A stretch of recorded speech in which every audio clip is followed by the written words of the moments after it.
జై తెలంగాణ. ఈరోజు civil supply అమాలి వర్కర్స్ యూనియన్ బీఆర్ఎస్ పార్టీ అనుబంధ సంస్థ అయిన బీఆర్టీ ఆధ్వర్యంలో సివిల్ సప్లై అమాలి కార్మికుల సమస్యలపై గత 6 నెలలుగా సివిల్ సప్లై కార్పొరేషన్ గారికి అలాగే సంబంధిత అధికారులకు మన సమస్యలను వాళ్లకు లెటర్ పూర్వకంగా అందించడం జరిగింది.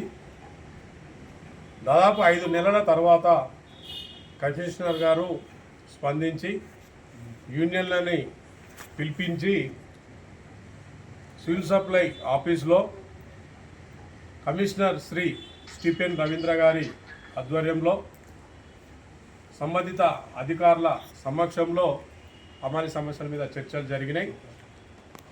ఆ చర్చలన్నీ కూడా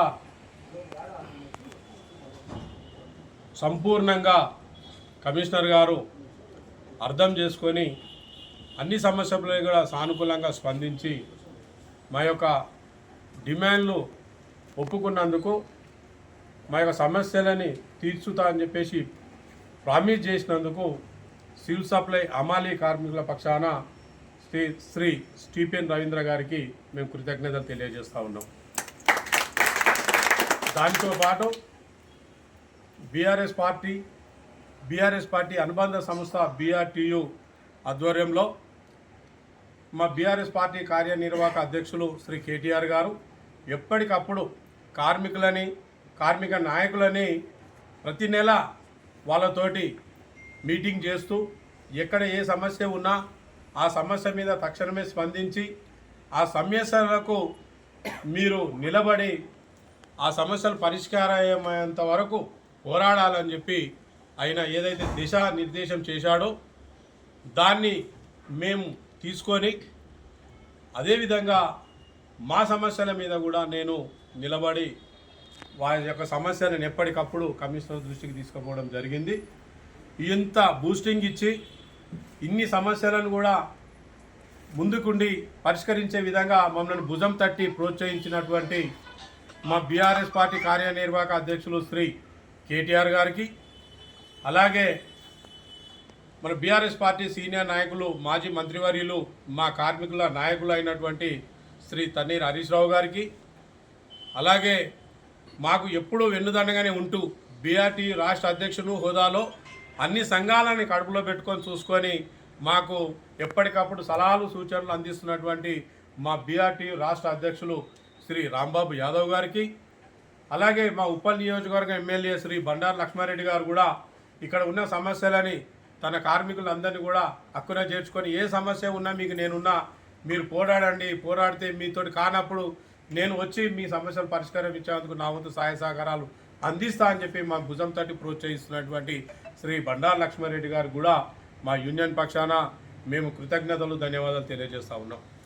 ఈరోజు ముఖ్యంగా కార్మికులది సమస్య దాదాపు 2025 డిసెంబర్ కాలపరిమితం ముగిసిపోయింది. జనవరి నుంచి రావాల్సిన జీతాల పెంపు విషయంలో జనవరి నుంచి ఈ రోజు వరకు పోరాడితే నిన్న అమల్లోకి వచ్చింది. దానిలో ముఖ్యమైనవి మనకు గత కార్పొరేషన్ పుట్టిన కాంచి కూడా మన డిమాండ్ వాళ్ళ ముందు పెట్టినాం. దాంట్లో మొదటిగా కార్మికులని గౌరవప్రదంగా చూసుకునేటట్టు, కార్మికులని 30-40 సంవత్సరాలుగా పనిచేస్తున్న హమాలీ కార్మికులకు గౌరవప్రదమైన రిటైర్మెంట్ కావాలని చెప్పి మన యూనియన్ పక్షాన నేను అడగడం జరిగింది. దానికి స్పందించిన శ్రీ స్టీఫెన్ రవీంద్ర కమిషనర్ గారు సానుకూలంగా స్పందించి తప్పకుండా వాళ్ళకి అన్ని విధాలుగా డిఎంఓ డిఎస్ఓ ఇన్ఛార్జ్ సమక్షంలో వాళ్ళకు ఒంటి బట్టలు పెట్టి కారు ఇచ్చి వాళ్ళకు డబ్బులు ఇచ్చి వాళ్ళని ఘనంగా వాళ్ళని సన్మానించుకొని వాళ్ళకు రిటైర్మెంట్ ప్రకటించిండు. దానికి కూడా మేము కమిషనర్ గారికి మేము కృతజ్ఞతలు తెలియజేస్తూ ఉన్నాం. రెండవది 29 రూపాయల రేట్లు ఉన్న అమాలి రేటుని 33 రూపాయలుగా, అలాగే 29 రూపాయల 50 పైసలు ఉన్న హైదరాబాద్ సర్కిల్లో ఉన్నదానికి 33 రూపాయల 50 పైసలుగా ధర్నా నిర్ణయించి పెంచినందుకు కూడా మేము చాలా సంతోషం వ్యక్తం చేస్తూ ఉన్నాం. దాంతోపాటు మిగతా అన్ని సమస్యలను కూడా అతను స్పందించి మాకు ఇచ్చినందుకు కూడా మరొకసారి కార్పొరేషన్ కమిషనర్ గారికి, సంబంధిత అధికారులకు, ప్రతి ఒక్కరికి మేము కృతజ్ఞతగా ఉంటామని, మీకు అన్ని వేళలా మీ యొక్క పనికి మేము సహాయ సహకారాలు అందిస్తామని చెప్పి కూడా మా యూనియన్ పక్షాన మేము తెలియజేస్తూ మేము వాళ్ళకు మరీ మేము కృతజ్ఞత తెలియజేస్తా ఉన్నాం. Thank you.